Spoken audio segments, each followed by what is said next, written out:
Hello friends, बहुत बहुत स्वागत है आप सभी का एक बार फिर से सरकारी हट में। तो इस वीडियो में जो है हम लोग डिस्कस करने वाले हैं फिजिक्स का एक बहुत ही ज़्यादा इंपॉर्टेंट टॉपिक, जो कि आपका यूनिट्स एंड मेजरमेंट। ठीक है, तो इससे जो है प्रीवियस ईयर में जो है दो क्वेश्चंस आए हैं। प्रीवियस ईयर के जो भी पेपर मैंने देखे तो उसमें जो है दो क्वेश्चंस आए हैं। उनमें यही बताना था कि मतलब कन्वर्ट करके बताना था या फिर उनका डायमेंशनल फॉर्मूला बताना था।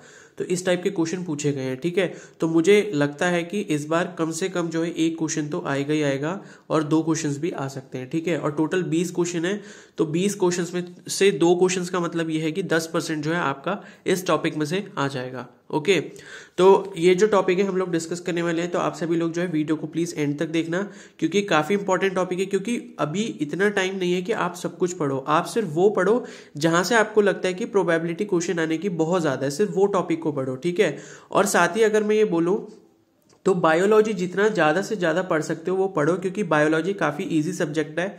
उसमें सिर्फ आपको याद करना है, इतना ज्यादा कुछ समझने का टॉपिक नहीं है वो। ठीक है, तो बायोलॉजी में जो भी इजी चैप्टर्स है वो तो पूरे कर ही लो, और जो टफ चैप्टर है अभी अगर टाइम नहीं तो उनको छोड़ दो। ठीक है, इजी चैप्टर्स पहले कर लो, जैसे ह्यूमन फिजियोलॉजी हो गया आपका, जेनेटिक्स को ऊपर ऊपर से पढ़ लो, ज्यादा डीप में मत जाओ।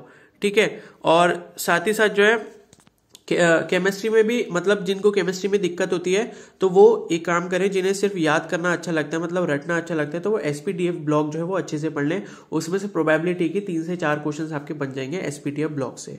ठीक है, तो अभी ये है कि बस उतना पढ़ो जो आपको लग रहा है कि मैक्सिमम यहां से पूछा जाएगा। सारी चीजें पढ़ने का बिल्कुल भी टाइम नहीं है। ठीक है, और मैं कोशिश करूंगा कि शाम को जो है, आज शाम को लाइव आ पाऊं, ताकि जो भी आपके डाउट्स हैं उनको क्लेरिफाई कर लें।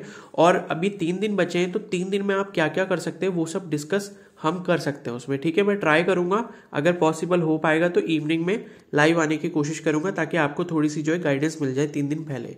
ओके, तो चलिए स्टार्ट कर लेते हैं यूनिट्स एंड मेजरमेंट। ठीक है, तो यूनिट जो है वो दो तरीके की होती है, एक बेस यूनिट होती है, एक डिराइव्ड यूनिट होती है। ठीक है, तो बेस यूनिट्स वो होती हैं जो एकदम बेसिक है, मतलब जिनको डिफाइन उन्हीं से किया जा सकता है, और किसी को यूज करके और किसी यूनिट को करके डिफाइन नहीं किया जा सकता है। ठीक है, और डिराइव्ड यूनिट्स वो होती हैं जो बेस यूनिट से बनती है। जैसे मैं आपको दिखाता हूं, यहाँ पर बेस यूनिट्स में यहाँ पर लिखा हुआ है, पहला है लेंथ। तो लेंथ जो है आपकी मीटर में मेजर की जाती है। ठीक है, और उसको स्मॉल एम से डिनोट करते हैं।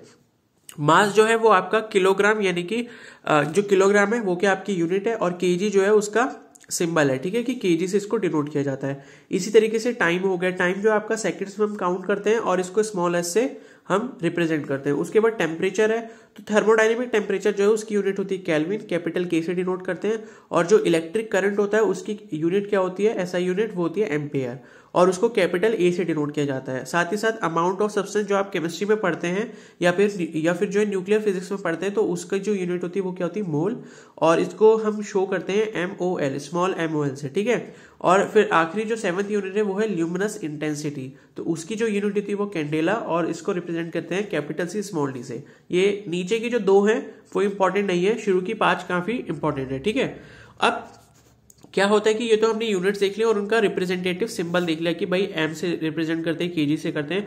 उसके बाद आपको पता होना चाहिए कि इनके डायमेंशनल फॉर्म क्या होता है, यानी कि डायमेंशनल फॉर्मूला किस तरीके से रिप्रेजेंट किया जाता है। तो अगर कहीं पर भी लेंथ आ रहा है, किसी भी यूनिट में लेंथ आएगा तो उसे कैपिटल L से डिनोट करेंगे। मास कहीं पर भी आ रहा है तो उसको कैपिटल M से डिनोट करेंगे। टाइम जहां पर आ रहा है वहां पर उसको कैपिटल T से डिनोट करेंगे। टेम्परेचर जहां पे आ रहा है उसको कैपिटल K से, और करंट जहां पे आ रहा है उसको कैपिटल A से।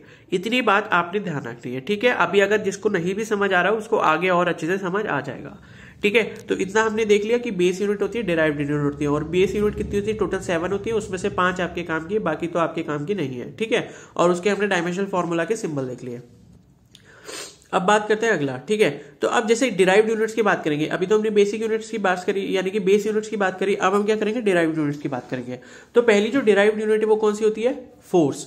ठीक है, तो फोर्स क्या होता है, फोर्स आपको क्या है, यहां पर जो आपसे क्वेश्चन पूछा जाएगा वो या तो ये पूछा जाएगा कि भाई इसकी यूनिट बताओ, दूसरा क्वेश्चन ये पूछा जा सकता है कि इसका डायमेंशनल फॉर्मूला बताओ। ठीक है, तो किसी भी क्वांटिटी, कोई भी फिजिकल क्वांटिटी है, ठीक है, तो उसका जो डायमेंशनल फॉर्मूला है वो कैलकुलेट करने के लिए आपको उसकी यूनिट पता होनी चाहिए। जैसे फोर्स की हमें यूनिट जो पता है वो है न्यूटन। सभी लोग, आप किसी भी कॉमन मैन से पूछोगे भाई फोर्स की यूनिट क्या है, तो वो बोलेगा न्यूटन। लेकिन यहां पर जब आपको डायमेंशनल फॉर्मूला उसका बनाना होता है तो आपको न्यूटन से नहीं बन पाएगा। वो जो डायमेंशनल फॉर्मूला है उसकी उसके लिए जो आपकी फिजिकल क्वांटिटी जैसी फोर्स है, तो फोर्स को आपको पहले बेस यूनिट्स के टर्म्स में लिखना पड़ेगा। उसको पहले जो भी आपकी न्यूटन यूनिट है उसको पहले बेस यूनिट्स के टर्म्स में कन्वर्ट करना पड़ेगा, उसके बाद जो है आप उसका डायमेंशनल फॉर्मूला बना सकते हो। ठीक है, जैसे देखो फोर्स, सबसे पहले तो आपको उसका फॉर्मूला पता होना चाहिए, जो भी फिजिकल क्वांटिटी के आप डायमेंशनल फॉर्मूला पता करने वाले हो। तो फोर्स हमें पता है, उसका जनरल जो फॉर्मूला होता है वो क्या होता है, मास इनटू एक्सेलरेशन, यानी कि F इक्वल टू ma, ये होता है। ठीक है, अब आपको क्या करना है, मास इनटू एक्सेलरेशन है, मास की यूनिट लिख देनी है। जैसे मास की यूनिट क्या है हमारी, ऐसे यूनिट kg है, तो वो लिख दी। फिर ब्रैकेट में जो एक्सेलरेशन की यूनिट है वो लिख दी मैंने, वो क्या होती है, मीटर पर सेकंड स्क्वायर। ठीक है, एक्सेलरेशन की जो यूनिट है वो क्या है, मीटर पर सेकंड स्क्वायर। अब आप ये देखो, जो मास और एक्सेलरेशन की हमने यूनिट लिखी है तो वो सारी ही SI बेस यूनिट्स है। अभी हमने मास की यूनिट पढ़ी थी kg, वो यहां पर दिखा रखी है। लेंथ की यूनिट पढ़ी थी मीटर, वो यहां पर शो कर रखी है। और सेकंड स्क्वायर यानी कि जो सेकंड है वो टाइम की क्या है, SI यूनिट है। ठीक है, तो सबसे पहला काम यही होता है किसी भी फिजिकल क्वांटिटी के, आप उसके फॉर्मूले से क्या करें, उसकी जो यूनिट है उसको बेस यूनिट में कन्वर्ट करने की कोशिश करें। ठीक है, ये हो गया। अब इसको मैं थोड़ा सिंप्लीफाई करके लिख लेता हूं, तो kg की पावर 1 लिख सकता हूं। अगर पावर मेंशन नहीं होती तो आप उसको 1 जो पावर 1 है उसको मान लेते हैं। ठीक है, तो kg की पावर 1 हो गई, मीटर की पावर 1 हो गई। और सेकंड स्क्वायर देखो नीचे था, जब ये ऊपर आएगा ना तो इसकी पावर का जो साइन है वो चेंज हो जाएगा। नीचे जो है इसका साइन कुछ भी नहीं है, मतलब पॉजिटिव मानते हैं, तो पॉजिटिव साइन है, तो जब ये ऊपर आएगा तो ये साइन नेगेटिव में चेंज हो जाएगा। तो ये क्या हो जाएगा, kg की पावर 1, मीटर की पावर 1 और सेकंड की पावर -2, ये हो गया। ठीक है, अब 1 और 1 जो है आप नहीं भी लिखोगे तो चल जाएगा। ठीक है, ये 1 और 1 का अगर नहीं भी लिखा है इसका मतलब ये 1 ही होता है। अब ये वाली जो यूनिट है kg metre per second square, ये जो यूनिट है ये आपकी SI यूनिट है फोर्स की। न्यूटन भी SI यूनिट है, लेकिन kg metre per second square को ही जो है हम न्यूटन बोलते हैं। ठीक है, तो ये जो kg metre per second square है ये हमने कैसे डिराइव करी, हमने बेस यूनिट्स के टर्म्स में डिराइव करी है। क्यों, क्योंकि हमको डायमेंशनल फॉर्मूलाज का पता लगाना है। ओके, इतनी बात समझ आ गई। तो अब जो है हमें ये पता लग गया कि भाई जो हमें फिजिकल क्वांटिटी दी गई थी क्वेश्चन में, सपोज फोर्स है, तो उसका जो हमने यूनिट निकाली है वो हमने किस में निकाली, SI बेस यूनिट के टर्म्स में, ये निकाल ली। अब आपको क्या करना है, डायमेंशनल फॉर्मूला लिखना है। तो आप क्या करेंगे, आपको kg की पावर 1 दिख रही है, तो kg मैंने आपको दिखाया था यहां पर, kg को किससे शो करते हैं, कैपिटल M से। ठीक है, यानी कि मास जो है तो कैपिटल M से शो करते हैं, तो कैपिटल M लिख देंगे। उसके बाद मीटर जो है काय की यूनिट है, लेंथ की, तो लेंथ को किससे शो करते हैं, कैपिटल L से। और सेकंड काय की यूनिट है, टाइम की, तो टाइम को किससे रिप्रेजेंट करते हैं डायमेंशनल फॉर्म में, कैपिटल T से। तो इसका जो डायमेंशनल फॉर्मूला हो जाएगा वो क्या हो जाएगा, जो आपकी पावर्स यहाँ पर मेंशन की गई है यूनिट में वही पावर आपको यहाँ पर लिख देनी है इसके ऊपर। जैसे kg की पावर 1 है तो यहाँ पर M की पावर क्या हो जाएगी, 1 हो जाएगी।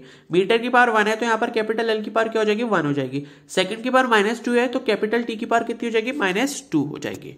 ठीक है, तो इस तरीके से जो है आपका डायमेंशनल फॉर्मूला बनता है। अब आपको एक समझ आ गया, आगे वाले जो है इजी लगने लगेंगे। ठीक है, तो सेकंड वाले जो है वो जो आपकी फिजिकल क्वांटिटी दी है वो आपको दी है वर्क। अब आपको वर्क का फॉर्मूला आना चाहिए। ठीक है, अभी जितने भी आगे फिजिकल क्वांटिटीज आएंगे उनका सबका फॉर्मूला जो है मैंने यहाँ पर इस स्लाइड्स में दिखा रखा है, तो वो आप देख लेना, उनको आपको याद करना पड़ेगा।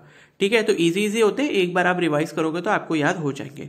तो वर्क का फॉर्मूला क्या होता है, फोर्स इंटू डिस्प्लेसमेंट। फोर्स को हम कैपिटल F से शो करते हैं, डिस्प्लेसमेंट को स्मॉल s से, तो F इंटू S हो गया। ठीक है, अब फोर्स का फिर से फॉर्मूला पता लगाना पड़ेगा। क्यों, क्योंकि भाई हमें क्या करना है, SI बेस यूनिट्स में कन्वर्ट करना है। तो फोर्स का हमें फॉर्मूला पता है, अभी हमने यूज करा था, क्या होता है, मास इनटू एक्सेलरेशन ma, और डिस्प्लेसमेंट एज इट इज ही रहेगा। ठीक है, तो अब देखो ma को मैंने ma की यूनिट्स लिख ली, मास की क्या होती है, kg होती है, एक्सेलरेशन की क्या होती है, मीटर पर सेकंड स्क्वायर ऊपर की तरह। ठीक है, तो kg m की पावर 1 ये अपॉन सेकंड की पावर 2 हो गई, इनटू डिस्प्लेसमेंट। डिस्प्लेसमेंट क्या होता है भाई, डिस्प्लेसमेंट एक तरीके का डिस्टेंस होता है, ये लेंथ होती है आप बोल सकते हो। ठीक है, तो लेंथ को हम किस में मेजर करते हैं, मीटर में करते हैं, तो इसकी जो यूनिट हो जाएगी डिस्प्लेसमेंट की वो क्या हो जाएगी, मीटर हो जाएगी। आ गई बात समझ में। अब हमने सारी जो भी यूनिट्स लिखी है, देखो kg है, मीटर है, सेकंड स्क्वायर है, फिर से मीटर है, तो जितनी भी यूनिट्स है ये क्या है, SI बेस यूनिट्स है। ठीक है, अब आपको क्या करना है, इसको थोड़ा सा सिंप्लीफाई करना है। अब देखो kg एक ही दिख रहा है तो kg को मैंने एज इट इज लिख दिया, मीटर की पावर 1 इधर है और मल्टीप्लाई में फिर से मीटर की पावर 1 है, तो मल्टीप्लाई में क्या होता है, पावर सेम बेस की जो है वो ऐड हो जाती है, तो मीटर की पावर 1 इंटू मीटर की पावर 1 ये क्या हो जाएगा, मीटर की पावर 2 हो जाएगा। ठीक है, 1 और 1 प्लस कितना हो जाता है, 2 हो जाता है, तो केजी मीटर की पावर 2 हो गया। अब सेकंड स्क्वायर नीचे है, मैंने बोला था नीचे अगर पॉजिटिव पावर है तो ऊपर आके नेगेटिव हो जाएगी, यानी कि साइन चेंज हो जाता है, तो सेकंड की पावर -2 हो गई। ये वाली जो यूनिट आई है हमारी वर्क की, केजी मीटर स्क्वायर पर सेकंड स्क्वायर, ये जो हमारी क्या है, एसआई बेस यूनिट से डिराइव की गई, इसकी एसआई यूनिट है किसकी, वर्क की, और इसी को जो है हम जूल बोलते हैं। ठीक है, केजी मीटर स्क्वायर पर सेकंड स्क्वायर को ही हम क्या बोलते हैं, जूल बोलते हैं। अब हमको अगर इसका डायमेंशनल फॉर्मूला निकालना है तो किस तरीके से निकालेंगे, केजी को हम किससे रिप्रेजेंट करते हैं, कैपिटल एम से, मीटर को किससे रिप्रेजेंट करते हैं, कैपिटल एल से, और सेकंड को किससे रिप्रेजेंट करते हैं, कैपिटल टी से। ठीक है, अब देखो केजी के ऊपर कोई पावर नहीं है, इसका मतलब 1 पावर होगी, तो एम के ऊपर हमने 1 पावर लिख दी। उसके बाद मीटर के ऊपर कौन सी पावर है, 2 पावर है, तो एल के ऊपर हमने 2 पावर लिख दी, और सेकंड के ऊपर -2 पावर है, तो कैपिटल टी के ऊपर कितनी लिख देंगे, -2 पावर। ठीक है, तो m1 एल की पावर 2 टी की पावर -2, ये जो है आपका वर्क का डायमेंशनल फॉर्मूला बन गया। ठीक है, अगर आपको ये पता होता कि भाई फोर्स की यूनिट न्यूटन होती है, वर्क की यूनिट जूल होती है, तो आप बिल्कुल भी जो है इसका डायमेंशनल फॉर्मूला नहीं बता सकते हो। आपको सबसे पहले क्या करना पड़ेगा, एसआई बेस यूनिट के टर्म्स में उसका जो फॉर्मूला है उसकी यूनिट को लिखना पड़ेगा। ठीक है, अब एक और देख लेते हैं example. Third example, suppose stress है, स्ट्रेस को हम टाउ से रिप्रेजेंट करते हैं। ठीक है, तो ये जो फॉर्मूला होता है स्ट्रेस का वो होता है restoring force per unit area, यानी कि फोर्स ही होता है रीस्टोरिंग फोर्स एक तरीके का, तो फोर्स अपॉन एरिया। सबसे पहले तो आपको फॉर्मूला लिखना है। अब फॉर्मूला के बाद जो भी आपको दे रखा है उसको अगर दोबारा से फॉर्मूला में ब्रेक हो सकता है तो दोबारा फॉर्मूला में ब्रेक कर लो, वरना उसकी यूनिट लिख देंगे। ठीक है, तो फोर्स हमें पता है क्या होता है, मास इंटू एक्सेलरेशन, तो m इंटू ए मैंने लिख लिया। ठीक है, नीचे एरिया है, एरिया किसी और फॉर्मूला में ब्रेक नहीं हो सकता है, तो मैंने उसको एज इट इज लिख दिया। ठीक है, अब मास इंटू एक्सेलरेशन अभी ऊपर हमने 2 बार पढ़ लिया, उसको कैसे लिखेंगे, KG into metre per second square, ये लिख दिया हमने mass into acceleration upon area. अब एरिया की यूनिट क्या होती है आप सभी को पता है, मीटर स्क्वायर। ठीक है, वैसे सेंटीमीटर स्क्वायर भी होती है, मिलीमीटर भी स्क्वायर होती है, लेकिन आपको सिर्फ ऐसा यूनिट लिखती, तो ऐसा यूनिट में जो एरिया की यूनिट है वो क्या है, मीटर स्क्वायर है। आ गई बात समझ में? तो आप क्या करेंगे, इसको थोड़ा सिंप्लीफाई कर लेते हैं। केजी ऊपर है तो केजी एज इट इज रहेगा। अब देखो मीटर 1 ऊपर है और मीटर की पावर 2 नीचे है। ठीक है, तो जब नीचे वाली पावर ऊपर आएगी तो ये क्या हो जाएगा, मीटर की पावर 1 -2 हो जाएगा, यानी कि 1 -2 कितना होता है, -1 होता है, तो मीटर की पावर कितनी हो जाएगी, -1। ठीक है, और सेकंड स्क्वायर पहले से ही नीचे था डिनोमिनेटर में और पॉजिटिव था, तो जब हम उसको ऊपर लेकर आएंगे तो जैसे हमने अभी ऊपर करा था दूसरे दोनों एग्जांपल में, तो वहां पर हमने क्या करा था, प्लस जो पावर थी वो ऊपर आके कैसे हो गई थी, माइनस हो गई थी, तो सेकंड की पावर -2 हो गई। ठीक है, मीटर का मैं फिर से बता देता हूं, 1 मीटर ऊपर है और 2 मीटर जो है वो नीचे है, तो मीटर की पावर 1 ऊपर है, 2 पावर नीचे है, तो नीचे वाली पावर जब ऊपर आएगी तो क्या हो जाएगी, सब्ट्रैक्ट, यानी कि उसका साइन चेंज हो जाएगा, तो मीटर की पावर 1 माइनस मीटर की पावर मीटर की पावर 1 -2 इतना हो जाएगा, तो 1 -2 कितना होता है, -1। इस तरीके से जो है मीटर की पावर -1 हो गई है।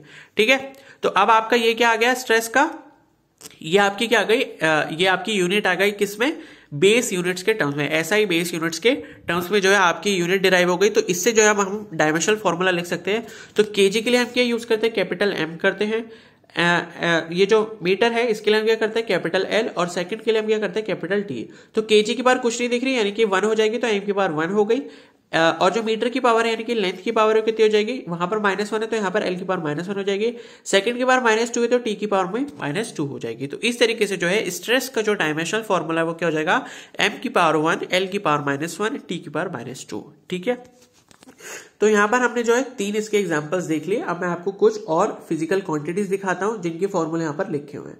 अब सपोज आपको बोल दिया कि भाई एरिया का जो है वो आप यूनिट निकाले, तो एरिया को तो सभी पता होता है, एरिया का जो फॉर्मूला होता है, अगर हम स्क्वायर की बात करें तो स्क्वायर में क्या होता है, साइड स्क्वायर। ठीक है, तो साइड इंटू साइड, यानी कि साइड जो हम मेजर करते हैं किसमें करते हैं, मीटर में, तो मीटर इंटू मीटर कितना होता है, मीटर स्क्वायर। ठीक है, सेकंड जो क्वांटिटी है वो क्या है, वॉल्यूम। वॉल्यूम अगर हम क्यूब का माने तो क्यूब का जो वॉल्यूम होता है वो क्या होता है, साइड क्यूब। ठीक है, साइड का क्यूब, तो साइड को जो साइड की लेंथ होती है वो किस में मेजर करते हैं, मीटर में, तो मीटर का क्या हो जाएगा, क्यूब हो जाएगा। उसी तरीके से अगर हम बात करें वेलोसिटी की, ठीक है, वेलोसिटी क्या है, एक वेक्टर क्वांटिटी है। वेलोसिटी का जो फॉर्मूला होता है वो क्या होता है, डिस्प्लेसमेंट अपॉन टाइम। डिस्प्लेसमेंट को हम मेजर करते हैं, डिस्प्लेसमेंट का एक तरीके की लेंथ है, अभी मैंने बताया था, तो डिस्प्लेसमेंट को हम मेजर करते हैं मीटर में और टाइम को मेजर करते हैं सेकंड में, तो इसकी जो यूनिट हो जाएगी वो मीटर पर सेकंड हो जाएगी। ठीक है, अब जैसे वेलोसिटी का आपको क्या लिखना है, डायमेंशनल फॉर्मूला लिखना है, तो आप क्या करोगे, मीटर की पावर 1 है यहाँ पर और टाइम की पावर -1 है, तो मीटर को हम किससे रिप्रेजेंट करते हैं, कैपिटल एल से। कैपिटल एल की पावर 1 हो जाएगा और टी की पावर क्या हो जाएगा, -1 हो जाएगा, तो L T to the power -1 हो जाएगा। ठीक है, यहाँ पर केजी नहीं है तो हम एम को यूज नहीं करेंगे। अगर आपको एम को यूज भी करना है तो एम की पावर में आप 0 लिख दोगे। ठीक है, क्योंकि किसी की भी पावर क्या होती है, 0 1 के बराबर होती है, तो उससे कोई भी फर्क नहीं पड़ेगा। नेक्स्ट जो है डिस्टेंस है। ठीक है, ये स्पीड जो है, ठीक है, डिस्टेंस और डिस्प्लेसमेंट दोनों ही जो है मीटर में मेजर किए जाते हैं, उनकी जो यूनिट होती है वो मीटर होती है। ठीक है, उसके बाद नेक्स्ट जो है स्पीड है। स्पीड क्या है, कि स्केलर क्वांटिटी है। ठीक है, वेलोसिटी क्या है, वेक्टर क्वांटिटी है। तो स्पीड को हम किससे रिप्रेजेंट करते हैं, फॉर्मूला क्या है, डिस्टेंस अपॉन टाइम। डिस्टेंस किस में मेजर करते हैं, मीटर, और टाइम किस में करते हैं, सेकेंड। फोर्स का क्या है, अभी हमने पढ़ी रखा है, फोर्स क्या होता है, मास इंटू एक्सेलरेशन। इसका जो फॉर्मूला मतलब इसकी जो यूनिट आएगी क्या आएगी, कि केजी मीटर पर सेकेंड स्क्वायर, या फिर उसको न्यूटन बोल सकते हो। अगला जो है वो है प्रेशर। प्रेशर क्या होता है, फोर्स अपॉन एरिया। ठीक है, प्रेशर और स्ट्रेस ऑलमोस्ट एक जैसे हैं, लेकिन काफी बड़ा डिफरेंस होता है। फॉर्मूला और यूनिट जो है ऑलमोस्ट सेम है। तो फोर्स अपॉन एरिया यानी कि mass into acceleration upon area, और इसकी जो प्रेशर की ऐसा यूनिट होती है क्या होती है, पास्कल होती है। और यहां से भी आप फॉर्मूले से भी इसकी आप जो है एसआई बेस यूनिट के टर्म्स में इसकी यूनिट जो निकाल सकते हो, अगर आपको डायमेंशनल फॉर्मूला पता करना है। ठीक है, नेक्स्ट जो है वर्क या एनर्जी।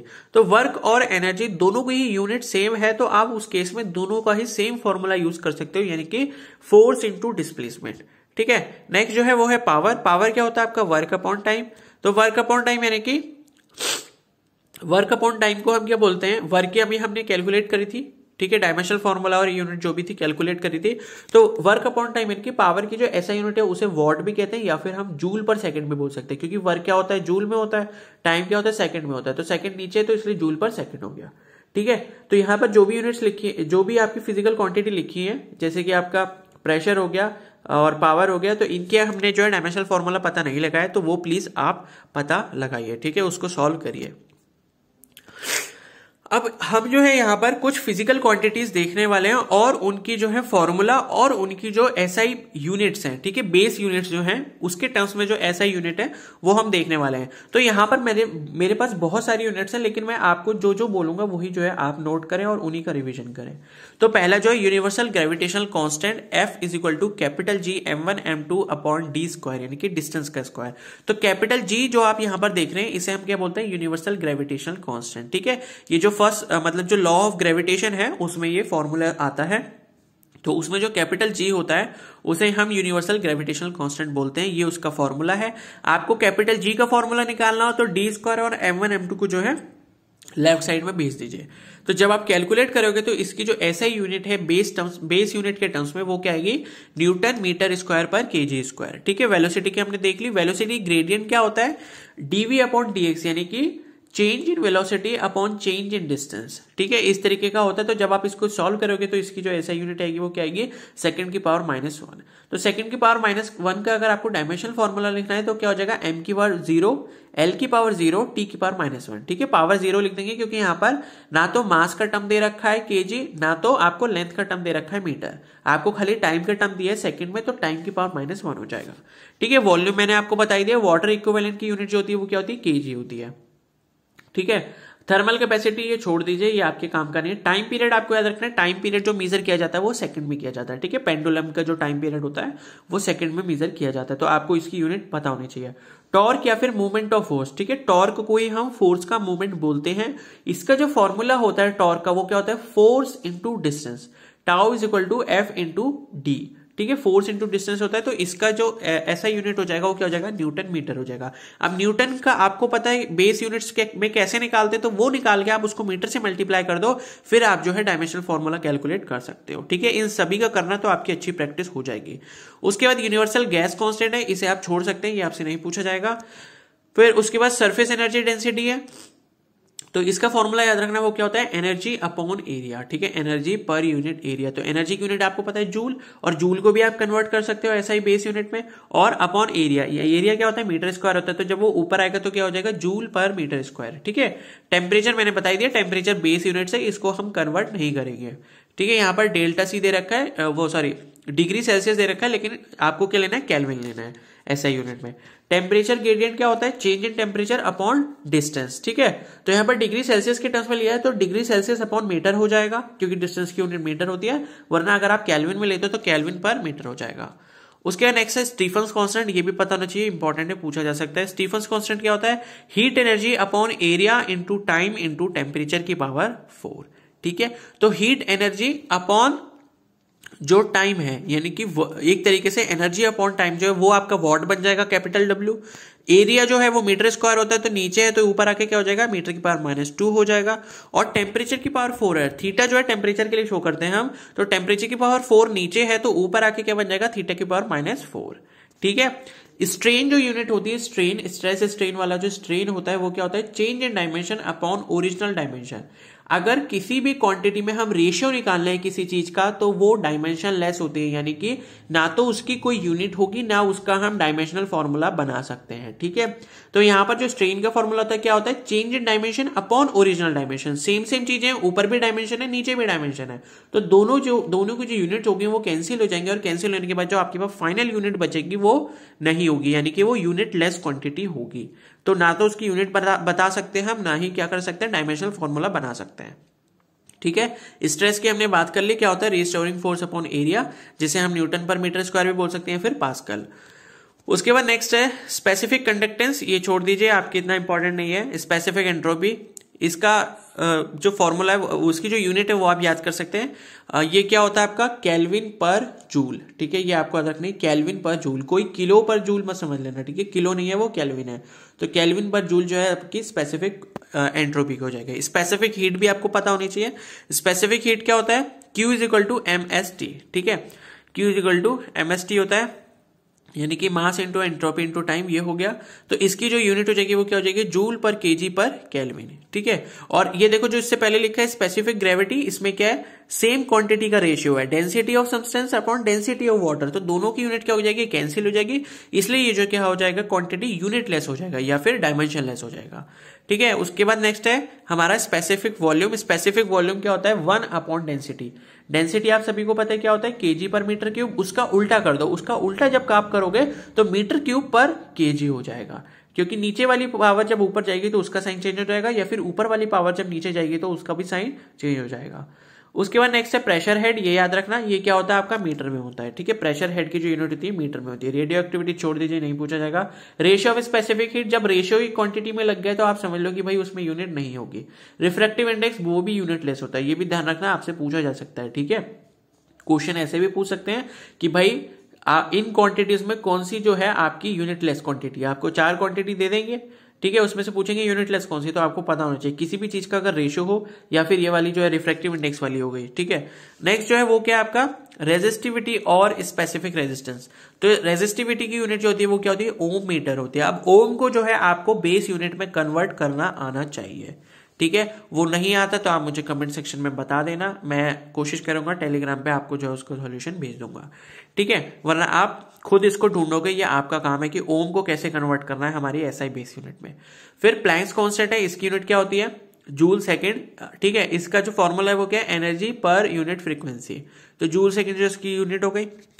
फिर देखो नेक्स्ट आया है पॉइजन्स रेशियो। अब नाम में फिर से रेशियो आ गया, इसका मतलब क्या है, इसकी भाई यूनिट नहीं होगी, ना ही इसका कोई डायमेंशनल फॉर्मूला होगा। उसके बाद नेक्स्ट है पावर, ये हम पढ़ चुके हैं। प्रेशर भी पढ़ लिया हमने, ठीक है। प्रेशर कोएफिशिएंट ये छोड़ दीजिए आप। उसके बाद ये दोनों बहुत इंपॉर्टेंट है, म्यू नॉट और एप्सिलॉन नॉट, ठीक है। म्यू नॉट क्या होता है, परमेबिलिटी ऑफ फ्री स्पेस। इसका जो फॉर्मूला होता है वो क्या होता है आपका 4πfd² अपॉन m1 m2, ठीक है। और इसकी जो यूनिट है वो आपकी क्या निकाल सकते हो, इससे निकाल सकते हो न्यूटन पर एरिया का स्क्वायर, ठीक, न्यूटन पर एम्पेयर स्क्वायर है, ठीक है, एम्पेयर स्क्वायर। तो न्यूटन पर एम्पेयर स्क्वायर से जो है आप फॉर्मूला निकाल सकते हो। न्यूटन का तो मैंने बता ही दिया, बेस यूनिट में कैसे कन्वर्ट करना है।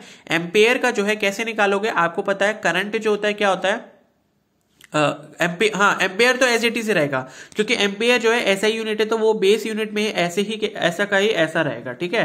तो न्यूटन पर एम्पेयर स्क्वायर हो गया, तो एम्पेयर को आप एज इट इज रहने दोगे, और न्यूटन का जो है वो आप MLT-2 जो इसका फॉर्मूला होता है वो कर लोगे, इंटू एम्पेयर की पावर -2 है, तो -2 जो पावर है मीटर की, वो जो है फोर्स वाली जो मतलब न्यूटन की जो यूनिट में मीटर की पावर आती है, ठीक है, उससे क्या होगा, उसका मल्टीप्लीकेशन हो जाएगा। फिर उसके बाद नेक्स्ट है परमिटिविटी ऑफ फ्री स्पेस। इसको हम एप्सिलॉन नॉट से शो करते हैं। ये क्या होता है, Q1 Q2 अपॉन 4 पाई FD स्क्वायर, ये इसका फॉर्मूला है। और इसकी जो आपको यूनिट याद रखनी है वो याद रखनी है कूलम्ब स्क्वायर पर न्यूटन पर मीटर स्क्वायर, ठीक है, ये वाली यूनिट आप याद रखना। और कूलम्ब आपको अगर निकालना है, कैसे निकालोगे, Q इक्वल टू IT होता है, ठीक है, कूलम्ब क्या है, चार्ज की यूनिट है, तो Q इक्वल टू IT होता है। तो कूलम्ब को आप जो है शो कर सकते हो एम्पेयर इंटू सेकेंड से, ठीक है, कूलम्ब को हम लिख सकते हैं एम्पेयर इंटू सेकेंड। तो सेकंड जो है आपकी SI यूनिट है, एम्पेयर जो है वो आपकी SI बेस यूनिट है, दोनों SI बेस यूनिट है, तो उससे जो है आप मल्टीप्लाई करके इसका डायमेंशनल फॉर्मूला बता सकते हो, ठीक है। फिर है मैग्नेटिक इंडक्शन, ये भी आपको पता होना चाहिए क्या होता है, BIL यानी कि magnetic intensity into current into length of the conductor, ठीक है। फोर्स इज इक्वल टू, ये आपका BIL जो होता है वो फॉर्मूला होता है, ठीक है। इसको जो आपको यूनिट याद रखनी है वो क्या रखनी है, टेस्ला रख सकते हो, या फिर आपको क्या दे रखा है, न्यूटन पर, ये जो आई दे रखा है, आई क्या आपका करंट है, या फिर एम्पेयर बोल सकते हो इसको, ठीक है। कई बार जो है कैपिटल A जो एम्पेयर है उसको कैपिटल I से भी हम शो कर लेते हैं, तो वही आपकी ये यूनिट बन जाएगी, ठीक है। फिर नेक्स्ट है हमारा मैग्नेटिक पोल स्ट्रेंथ, ये आपके इतने काम का नहीं है। फिर मॉडुलस इलास्टिसिटी आपको पता नहीं चाहिए, इसका जो फॉर्मूला होता है वो, ये जो मॉडुलस है ये पूछा भी गया है, ठीक है, ये याद रखना, ये पूछा भी गया है। तो ये क्या होता है, स्ट्रेस अपॉन स्ट्रेन, स्ट्रेस, देखो स्ट्रेन की तो कोई यूनिट होती नहीं, तो आपको सीधे क्या लिखनी है, स्ट्रेस की यूनिट लिखनी है। स्ट्रेस की यूनिट क्या होती है, न्यूटन पर मीटर स्क्वायर या फिर पास्कल, ठीक है। मूवमेंट ऑफ इनर्शिया ये भी पता होना चाहिए, क्या होता है, mass into radius of gyration, ये होता है फॉर्मूला इसका। तो मास क्या है, मास की यूनिट क्या होती है, kg, और रेडियस क्या होता है, रेडियस एक तरीके की लेंथ है, तो लेंथ को हम किस में मेजर करते हैं, मीटर में, तो क्या हो जाएगा, kg इंटू मीटर स्क्वायर, ठीक है। मोमेंटम क्या होता है, मास इंटू वेलोसिटी, तो इसकी जो यूनिट हो जाएगी वो क्या हो जाएगी, kg इंटू मीटर पर सेकेंड, ठीक है। उसके बाद क्या है, जूल्स कांस्टेंट, ये छोड़ दीजिए। लेटेंट हीट आपको पता होनी चाहिए, Q इक्वल टू MS से रिप्रेजेंट करते हैं, इसकी जो SI यूनिट है वो क्या हो जाएगी, जूल पर kg। लीनियर डेंसिटी छोड़ दीजिए, ल्यूमिनस फ्लक्स छोड़ दीजिए। फिर मैग्नेटिक डायपोल मोमेंट, हाँ ये पता होना चाहिए, इसकी जो यूनिट होती है वो क्या होती है, एम्पेयर मीटर स्क्वायर, ठीक है। नेक्स्ट जो है वो है इंडक्टेंस, इसकी हेनरी जो है वो यूनिट होती है, ये आपको पता होना चाहिए। वैसे इससे जो इसका जो है, आप जो डायमेंशनल फॉर्मूला है वो देख लेना, उसको याद कर लेना, क्योंकि पूछा जा सकता है, क्योंकि डिराइव करने में जो है काफी टाइम लग जाएगा, ठीक है। उसके बाद इंटेंसिटी ऑफ ग्रेविटेशनल फील्ड, ये छोड़ दीजिए। इंटेंसिटी ऑफ मैग्नेटाइजेशन, ये भी रहने दीजिए। फिर फ्रीक्वेंसी है, फ्रीक्वेंसी क्या होता है, 1 अपॉन टाइम पीरियड, ठीक है, यानी कि पर सेकंड जो है, सेकंड की पावर -1 या फिर हर्ट्ज बोल सकते हो, तो ये जो है इसकी क्या है, SI यूनिट है, ठीक है। ग्रेविटेशनल पोटेंशियल, ये क्या होता है, वर्क अपॉन मास यानी कि जूल पर kg। फिर हीट मैंने आपको बता ही दिया है, ठीक है। इंपल्स देख लीजिए, इंपल्स क्या होता है, फोर्स इनटू टाइम, तो फोर्स को हम मेजर करते हैं न्यूटन में, टाइम को सेकंड में, तो न्यूटन सेकंड हो जाएगी इसकी यूनिट, ठीक है। उसके बाद एनर्जी डेंसिटी, एनर्जी डेंसिटी क्या होता है, एनर्जी अपॉन वॉल्यूम, एनर्जी किस में मेजर करते हैं, जूल में, और वॉल्यूम किस में करते हैं, मीटर क्यूब में, तो इसकी जो यूनिट बन जाएगी क्या बन जाएगी, जूल पर मीटर क्यूब, ठीक है। फिर एंट्रोपी है, ठीक है, एंट्रोपी को मेजर करते हैं किसमें, ये डेल्टा एस यानी कि change in entropy is equal to change in heat upon temperature, ये इसका फॉर्मूला होता है। तो इसकी जो यूनिट बन जाएगी क्या बनेगी, जूल पर केल्विन, या टेम्परेचर जिस भी डिग्री में आप ले रहे हो, ठीक है। फोर्स जो है मैंने आपको बता ही दिया, ठीक है, फोर्स कांस्टेंट ये रहने दीजिए। फिर इलेक्ट्रिक फील्ड स्ट्रेंथ, ये आपको पता होना चाहिए, इलेक्ट्रिक फील्ड स्ट्रेंथ जो है वो न्यूटन पर कूलम्ब में मेजर की जाती है। न्यूटन को आप SI बेस यूनिट में कन्वर्ट कर सकते हैं, कूलम्ब का मैंने बता दिया AT लिखते हैं, ठीक है, capital A into capital T, ये आपका डायमेंशनल फॉर्मूला होता है कूलम्ब का, या फिर एम्पियर सेकंड जो है इसकी यूनिट होती है। उसके बाद इलेक्ट्रिक रेजिस्टेंस, इसकी यूनिट ओम होती है, ये भी जो है आप कैलकुलेट करेंगे, मैंने आपको बोल दिया था, ठीक है। जैसे रेजिस्टिविटी में ओम मीटर आया था, उसी तरीके से इलेक्ट्रिक रेजिस्टेंस जो है वो ओम हो जाएगा। फिर इलेक्ट्रिक पोटेंशियल, ये क्या होता है आपका वर्क अपॉन चार्ज, तो इसको वोल्ट में करते हैं, ठीक है। वर्क अपॉन चार्ज, ये फॉर्मूला से आप बना सकते हो इसका SI बेस यूनिट। वर्क क्या है, जूल होता है, जूल को आप SI बेस यूनिट में कन्वर्ट कर सकते हो, और चार्ज जो होता है कूलम्ब में होता है, और कूलम्ब को क्या लिख सकते हो, एम्पेयर सेकंड लिख सकते हो, ठीक है, ठीक है। तो ये हो गया, थोड़ा सा डिस्टर्ब हो गया, 1 मिनट देख लेता हूँ वो वाली स्लाइड कहाँ पर है, ठीक है, यहां पर थे हम लोग। इलेक्ट्रिक रेजिस्टेंस, इलेक्ट्रिक पोटेंशियल हो गया। उसके बाद नेक्स्ट जो है वो क्या है, वो हो जाएगा आपका इलेक्ट्रिक कंडक्टिविटी, इसे भी आप रहने दीजिए। इलेक्ट्रिक चार्ज, ये मैंने आपको बता दिया कूलम्ब होता है, इसको हम SI यूनिट में कैसे लिखेंगे, एम्पेयर सेकंड। फिर इलेक्ट्रिक करंट हो गया एम्पेयर में, electric dipole movement coulomb metre में, ठीक है।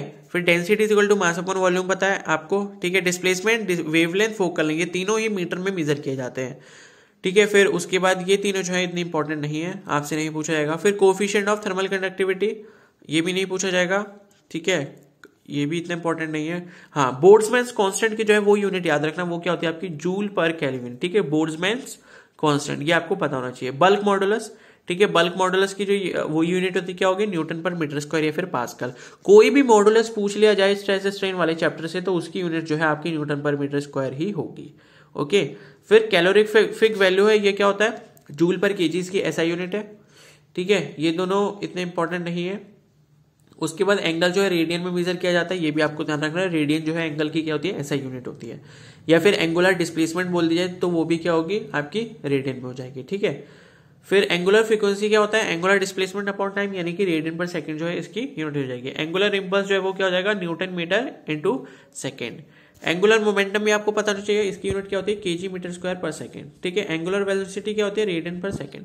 तो ये इंपॉर्टेंट यूनिट्स हमने सारी पढ़ ली, इंपॉर्टेंट जितनी भी फिजिकल क्वांटिटीज थी सारी हमने डिस्कस कर ली है।